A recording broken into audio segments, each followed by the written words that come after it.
Hello दोस्तों, आप सभी का the logical Indian YouTube channel में बहुत बहुत स्वागत है। मैं हूं एडवोकेट पंकज कुमार त्रिपाठी। और दोस्तों, अगर गोदी मीडिया चैनलों को देखा जाए, जी हाँ, गोदी मीडिया जो नेशनल चैनल कहे जाते हैं, जो टेलीविज़न चैनल कहे जाते हैं, आज तक, जी न्यूज़, एबीपी, TV9 भारतवर्ष, इस तरह के चैनलों पर योगी के हटाए जाने की चर्चा बहुत तेज हो गई है। और दावा तो यहाँ तक किया जा रहा है कि आज 16 जुलाई 2024 की शाम 7:30 बजे एक बैठक होने वाली है बीजेपी की दिल्ली में, जिसमें उत्तर प्रदेश के डिप्टी सीएम केशव प्रसाद मौर्य को बुलाया गया है और उत्तर प्रदेश के बीजेपी अध्यक्ष भूपेंद्र चौधरी जी से कहा गया है रहने के लिए।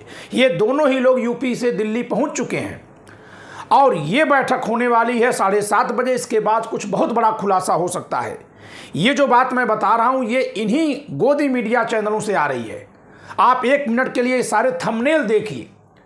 ये देखिए, ये आज तक का है। क्या अब यूपी में सीएम योगी वर्सेस केशव प्रसाद मौर्य।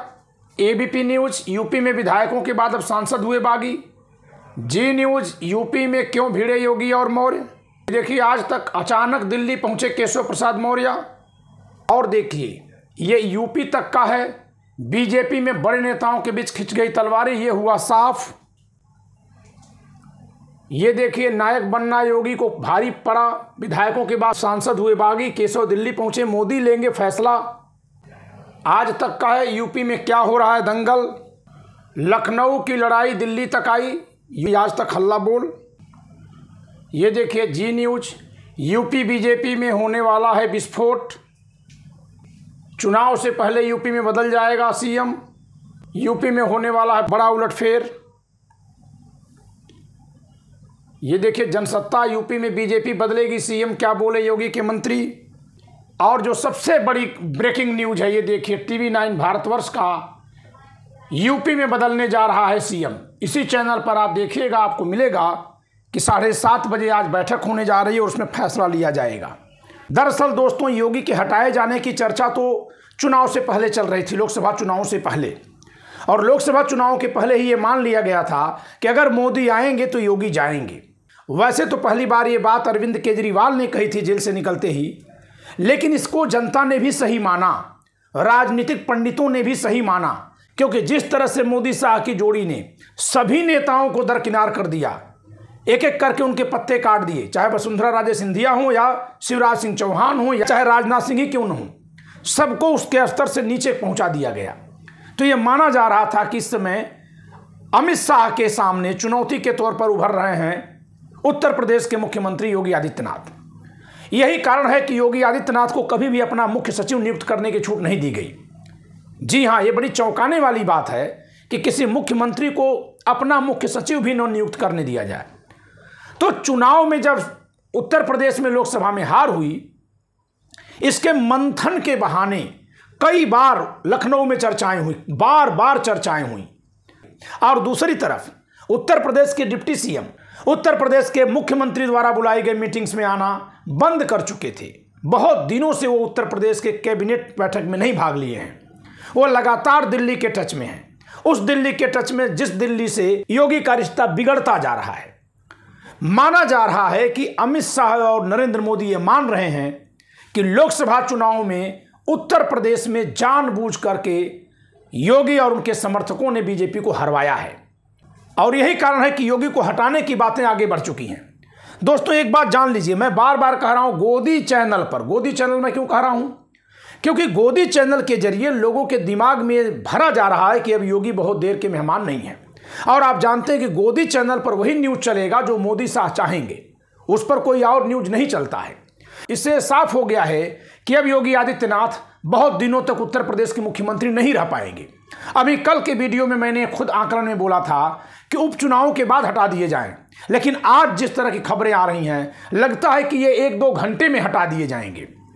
और यही कारण है कि जाते जाते अपने पक्ष में हवा करने के लिए ये कुछ प्रयास किए हैं। जैसे पंतनगर लखनऊ की एक कॉलोनी, जहां घरों पर लाल निशान लग गए थे, नोटिस चस्पा हो गए थे, बुलडोजर चलने ही वाला था, सरकार का आदेश आ गया, बुलडोजर वापस हो गया। बड़ी चौंकाने वाली बात है ना। सैकड़ों लोगों को बेघर करने के बाद योगी का दिमाग अब ठंडा हुआ है कि नहीं, इस जिस कुर्सी पर बैठे हो ना, वो उस जनता ने ही दिया है और जनता ने भी आपको नहीं दिया है। इसके अलावा एक और फैसला इन्होंने वापस लिया है, जो इनका एक तुगलकी फरमान था कि प्राथमिक विद्यालय के शिक्षक स्कूलों में आने की अपनी डिजिटल हाजिरी लगाएंगे। अरे इस देश की प्रदेश की पहले व्यवस्था सही करिए, फिर किसी को डिजिटल हाजिरी से उपस्थिति दर्ज करने के लिए बाध्य करिएगा। तो उस पर भी इनको बैक फुट पर आना पड़ा है। जैसे ही ये अपने द्वारा लिए गए उन निर्णयों को वापस लेने की कोशिश शुरू किए हैं, जो जनता में इनको अलोकप्रिय बनाते हैं, ये दर्शाते हैं कि ये संत के चोले में हैं, लेकिन संत जैसा भाव इनके मन में नहीं है। इनके मन में कोई करुणा नहीं है, इनके मन में कोई दया नहीं है। और क्योंकि ये लोग बाल ब्रह्मचारी हैं, बिना परिवार वाले हैं, तो परिवार वालों का दर्द ये जानते ही नहीं और मानते भी नहीं। जैसे ही इस बात को इन्होंने महसूस किया और अपने फैसलों को वापस करना शुरू किया कि जनता में इनकी साख कुछ बढ़ जाए दूसरे तरह से, वैसे ही दिल्ली में इनके खिलाफ जल्दी से फैसले लेने की बात उठ गई। दरअसल इन्होंने एक बहुत बड़ा फैसला ले लिया कि इन्होंने मनोज कुमार सिंह को अपना मुख्य सचिव नियुक्त कर दिया 1 जुलाई 2024 को। दोस्तों, अब तक जब से योगी आदित्यनाथ जी मुख्यमंत्री हैं, 3 पदों पर 3 लोगों को रखा जा रहा था। उत्तर प्रदेश बीजेपी अध्यक्ष का पद ओबीसी नेता को दिया जा रहा था। मुख्यमंत्री के तौर पर ये राजपूत समाज से आते हैं और ब्राह्मण समाज के किसी व्यक्ति को मुख्य सचिव बनाया गया था। आप देखिएगा तो यही मिलेगा, लेकिन इन्होंने अपनी ओर से मनोज कुमार सिंह को एक तरफा मुख्य सचिव बना दिया और ये बहुत खटकने वाली बात है। वैसे भी योगी जी भले संत हैं, वास्तव में ये उस गद्दी पर हैं जिसको संत की गद्दी कहा जाता है, लेकिन इनकी सरकार में जातिवाद चरम पर है। ये हर जगह दिखाई देता है। जैसे इनका एक कानून है कि किसी की भी गाड़ी पर यदि कोई जाति सूचक बात लिखी होगी, जाति की टाइटल लिखी होगी, तो उस पर चालान कर दिया जाएगा। आज तक केवल एक ही गाड़ी का चालान हुआ जिस पर सिन्हा जी लिखा हुआ था। हर जगह छत्री राजपूत लिखा मिलेगा, कहीं कोई चालान नहीं होता है। लखनऊ में गाड़ियां घूमती हैं। तो लॉ एंड ऑर्डर भी इनका जो है पक्षपातपूर्ण रहा है। और इसी नाते जब तक इनको ये भनक लगी है कि जनता के खिलाफ जो ये सख्त फैसले किए हैं इससे जनता भी नाराज है, और उन्हीं बातों को हवा दे करके नरेंद्र मोदी और अमित शाह इन्हीं के खिलाफ बीजेपी सांसदों विधायकों को जनता के पक्ष में खड़ा कर रहे हैं, तो इन्होंने जल्दी से जनता की भावनाओं वाला निर्णय लेने के लिए अपने द्वारा लिए गए गैर लोकतांत्रिक जनता विरोधी फैसलों को बंद करना शुरू किया। और आपको मैं बता दूं कि इतिहास इस बात का गवाह है कि कभी भी कोई सख्त स्वभाव का नेता यदि अपने फैसले को वापस लेता है तो उसके दुश्मनों में यह सूचना पहुंच जाती है कि वो डर रहा है। और जैसे ही ये सूचना पहुंची है, दिल्ली में बैठक शुरू हो गई।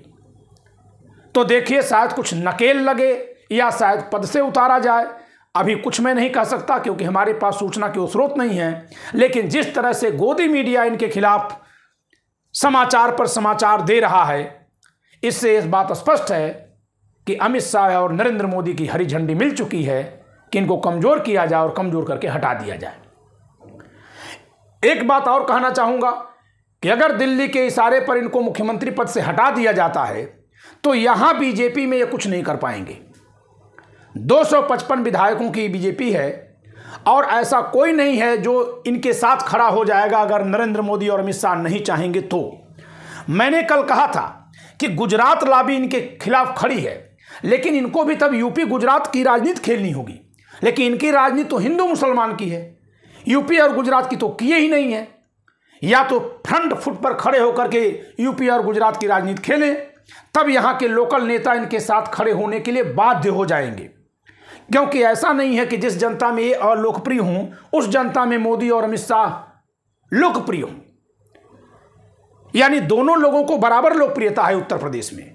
ऐसे में हिंदू मुसलमान या दिल्ली बनाम प्रदेश या फिर गुजराती बनाम यूपी वाला, ये 3 ही मुद्दे हैं। हिंदू मुसलमान अगर करेंगे तो नरेंद्र मोदी इनसे बड़े चेहरे हैं, चाहे ये कुछ भी प्रयास कर लें, वो साबित कर चुके हैं अपने आप को।